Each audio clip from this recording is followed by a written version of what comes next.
So the components of one of our medical oxygen cylinders is the cylinder itself, which is measured on water capacity, and the cylinders have various numbers stamped into the shoulder of the cylinder, the serial number being one of the main numbers. They also have a manufacturer date or a test date as well. So the cylinders have a 10-year life cycle before they go in for retesting. If they go in for retesting and pass the test, then they get signed off for another 10 years.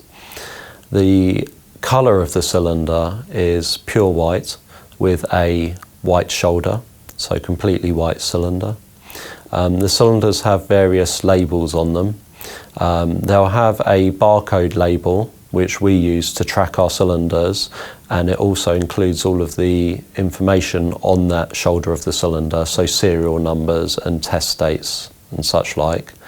It will also have a label with the supplier's name on it and contact details. You'll also have a product label on the cylinders with some safety information, details of what's exactly contained within the cylinder, what the product is. It'll have the manufacturer's contact details on it. It will have a fill date and expiry date of the product, so that's the gas inside the cylinder. It will have a pressure, which is how high the cylinder is charged to, and it will have a contents label as well, telling you how much gas is inside that cylinder. The cylinders are fitted with regulators. Most cylinders these days are fitted with what we would call an integral regulator. So the regulator's attached to the cylinder, it can't be removed. The regulator has a gauge on it, which tells you at all times how much gas is contained within the cylinder.